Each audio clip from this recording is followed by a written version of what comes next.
Assalomu alaykum qadrli muxlislar. Amerika ovozining xalqaro hayot axborot tahlil dasturi yana efirda. Bugun 7-mart juma. Dunyodagi eng muhim voqealar tafsiloti bilan tanishing. AQSh prezidenti Donald Trump G'azoning Hamas harakati bilan bevosita muzokaralar olib borilganini tasdiqlab, garovda saqlanayotgan AQSh va Isroil fuqarolarini zudlik bilan ozod etishni talab qildi. Hamas bilan muhokamadamiz. Isroilga ushbu muhokamalarda yordam beryapmiz. Garovga olingan isroilliklar haqida gaplashyapmiz. Hamasga yon berayotganimiz yoki pul to'layotganimiz yo'q. Oldingi ma'muriyatlar 6 milliard dollar bergani kabi narsalar bo'layotgani yo'q. Men garovdagi 59 kishini ozod etdim va hech narsa berganimiz yo'q, dedi Trump.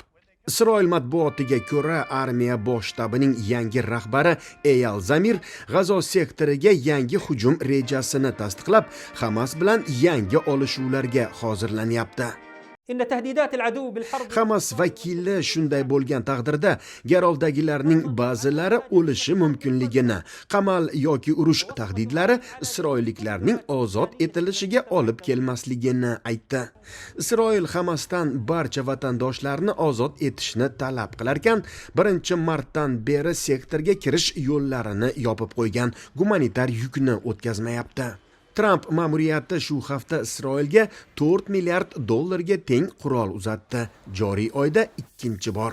Hamas mahbuslar ozod etilishi uchun otash kesim bo'yicha muzokaralarni davom ettirishga chaqiryapti. Bosh vazir Netanyahu G'azoga yana hujum qilishi kutilmoqda. Shunday bo'lsa, garovdagilar ozod etilmaydi, deydi Washingtondagi Yaqin Sharq instituti eksperti Miret Mabruk. Isroil arab davlatlarining G'azoni qayta qurish rejasini rad etdi. Yevropa mamlakatlari esa aksincha qo'llab-quvvatlayapti. AQShning Yaqin Sharq bo'yicha maxsus vakili Steve Witkoff uni yaxshi niyatda qilingan birinchi qadam deb atadi. Misr taklif etgan reja g'azoliklarning sektorda qolishini ko'zda tutadi. Trump esa hududni olib, uni oromgohga aylantirmoqchi ekanini aytadi. U yerda hamma narsani baholayapmiz. Izoh berishga hali erta, deydi Witkoff. Isroil Ramazon oyining ilk jumasida Quddusda joylashgan Al-Aqso masjidi atrofida xavfsizlik choralarini kuchaytirdi. Payshanba kuni Bryusselda Yevropa va Ukraina xavfsizligini muhokama qilgan qit'a rahbarlari Ukrainadan yuz o'girmasligini, mudofaaga qo'shimcha pul sarflashga tayyor ekanini bildirdi. Tinchlikka kuch orqali erishmoqchimiz. Shu sabab to'plangan rahbarlarga Yevropani qayta qurollantirish rejasini taqdim etyapman, dedi Yevropa komissiyasining prezidenti Ursula von der Leyen. Sammitda Ukraina prezidenti Vladimir Zelenskiy ham qatnashdi. NATOga ko'ra, o'tgan yili Ukrainaga uzatilgan harbiy yordamning 40%dan ko'pi AQShdan kelgan. Biroq Oq uyda rahbariyat almashishi bilan yangi ma'muriyat mojaroni davom ettirish emas, uni to'xtatishga urg'u beryapti. Ukrainaga harbiy yordam va razvedka ma'lumotlarini ulashish vaqtincha to'xtatildi. Ukrainani Rossiyaga yon bermaslikka undayotgan Yevropa Amerikaning o'rnini egallashga intilmoqda. Von der Leyen rejasi mudofaa uchun 800 milliard yevro jamg'arishni ko'zda tutadi.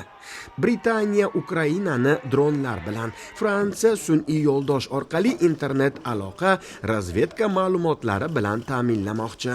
Yevropa rahbarlari tinchlik muzokaralarida Ukraina ham qatnashishi kerak deya shart qo'yyapti. Kelasi chorshanba AQSh va Ukraina vakillari Saudiya Arabistonida uchrashishi kutilmoqda. Ukraina qurolli kuchlarining sobiq qo'mondoni, hozir esa Angliyada elchi Valeriy Zaluzhniyning aytishicha, AQShning hozirgi siyosati yaqin kelajakda NATOning tarqalishiga olib kelishi mumkin. AQShdagi ayrim qonunchilar Tramp ma'muriyatini harbiy alyansdan chiqishga chaqiryapti. Tramp ham bu ehtimol haqida oldin og'iz ochgan. Очевидно також, що Washingtonning Rossiya Federatsiyasi bosqinini tan olmaslik siyosati nafaqat Ukraina, balki butun Yevropa uchun muammodir. Dunyo tartibini nafaqat Rossiya va uning ittifoqchilari, balki Qo'shma Shtatlar ham tamoman barbod qilayotganini ko'rsa bo'ladi, deydi Zaluzhny. Biroq Tramp urushni to'xtatishga, tinchlikni o'rnatishga harakat qilayotganini aytadi. Ukraina kelishishni istaydi, chunki boshqa ilojisi yo'q. Rossiya ham shunday. Ular ham kelishishmoqchi va men bilgan ma'lum sabablarga ko'ra bundan boshqa yo'li yo'q, deydi Tramp. Kreml matbuot kotibi Dmitriy Peskov tinchlikka qaratilgan muzokaralarda 2022-yilgi Istanbul kelishuvidan foydalanishni taklif etyapti. Turkiya o'shanda vositachi bo'lgan. Peskov Yevropa ittifoqining militarlashtirish harakatlarini tanqid qildi. Biz ushbu jarayonni diqqat bilan kuzatyapmiz. Yevropa ittifoqi Rossiyani asosiy dushman deb ko'rayotganidan xavotirdamiz. O'z xavfsizligimizni ta'minlash uchun tegishli choralar ko'rishimiz kerak bo'ladi, dedi u. Urush boshidan beri Ukrainaga qurol yuborishdan bosh tortib kelayotgan Vengriya bosh vaziri Viktor Orbanning aytishicha, agar AQSh Ukraina uchun moliyaviy yordam ajratishni to'xtatgan bo'lsa, Yevropa ittifoqining yolg'iz o'zi bu ishni davom ettira olmaydi. Mudofaaga qo'shimcha pul ajratish uni vayron qiladi. Tramp urush boshidan beri AQShga qabul qilingan 240 mingga yaqin ukrainalik qochqin uchun vaqtincha qonuniy maqomni bekor qilish ustida o'ylanmoqda. Ayrim odamlar buni to'g'ri qadam deb bilyapti, ba'zilari noto'g'ri qadam deb. Tez orada bir qarorga kelaman. Ukrainaliklarga zarar yetkazish niyatim yo'q. Ular ko'p jabr ko'rdi, dedi Tramp. Oq uy ma'muriyatidagi ayrim rasmiylar ukrainalik qochqinlarni mamlakatdan haydash Trampning Amerikaga vaqtincha shartli gumanitar dastur doirasida kirgan 1,8 milliondan ziyod migrantni deportatsiya qilish rejasiga to'g'ri kelishini aytadi. AQSh prezidenti hukumatning yarim o'tkazgichlar ishlab chiqarishni subsidiyalash dasturini tugatishga chaqiryapti. Qonun juda yomon. $100 milliard to'lab bir foyda ko'rmaymiz, deydi Donald Trump. Tramp sobiq prezident Jo Bayden paytida yarim o'tkazgichlarni ishlab chiqarish va tadqiqot qilishga salkam $53 milliard sarflashni ko'zda tutgan hujjatni nazarda tutyapti. AQShning xorijiy yarim o'tkazgichlarga tobeligidan tashvishlangan Kongress 2022-yilda qonun loyihasini qabul qildi. Chiplar avtomobillar, kompyuterlar, zamonaviy qurol tizimlari, iPhone'lar ishlab chiqarishda muhim komponentdir.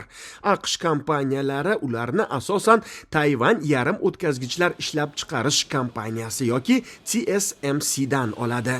Chiplar haqidagi qonun ularni AQShning o'zida ishlab chiqarishni kuchaytirish, kompaniyalarni Amerikada bunday zavodlar qurishga undashni maqsad qiladi. Qonun doirasida TSMCga $6,6 milliard ajratildi. Kompaniya Arizona shtatida 3 ta korxona qurishga $65 milliard sarmoya qilish majburiyatini oldi. Prezidentlikka qaytgan Donald Tramp ichki ishlab chiqarishni kuchaytirish maqsadida tariflar siyosatini joriy eta boshladi. Import qilinayotgan chiplarga soliq solinishini, yarim o'tkazgichlar haqida qonun ishlamayotganini aytdi. Jo, ularda puldan boshqa hech narsa yo'q, ammo ularga pul kerak emas. Ularga imtiyoz kerak, ya'ni 25, 50 yoki hatto 100% soliq to'lamasligi haqida imtiyoz, deydi Tramp. 3-mart kuni Amerika rahbari Tayvanning TSMC kompaniyasi kelasi 4 yilda AQShda sun'iy idrok va smartfonlar uchun kerakli yuqori sifatli chiplar ishlab chiqaradigan yangi korxonalar qurish uchun qo'shimcha $100 milliard ajratishi haqida e'lon qildi. Ularga pul bermaymiz, dedi Tramp. Prezident Kongressdan chiplar haqidagi qonunni bekor qilishga, sarflanib ulgurmagan pulni esa davlat qarzini yopishga ishlatishga chaqirdi. AQShning SpaceX kompaniyasiga tegishli Starship fazo apparati Texasdagi fazo stansiyasidan ko'tarilganidan bir necha daqiqa o'tib havoda portladi. Tadbirkor Elon Muskga tegishli kompaniyaning Marsga raketa uchirish dasturi doirasida bu joriy yilda ikkinchi avariya. Apparat fazoda soxta sun'iy yo'ldoshni joylashtirishi kerak edi. Hodisa paytida raketaning bir nechta dvigateli ishdan chiqdi, boshqaruv izdan chiqdi. Raketaning havoda yonayotgan qoldiqlari samolyotlarga zarar yetkazmasligi uchun Federal aviatsiya boshqarmasi Florida shtatidagi 4 ta shahar aeroporti faoliyatini vaqtincha to'xtatishni buyurdi. Bir oy oldin ham Starshipning 7-chi parvozi portlash bilan yakunlandi. Qadrli muxlislar, siz Xalqaro hayot dasturining haftadagi so'nggi soni bilan tanishdingiz.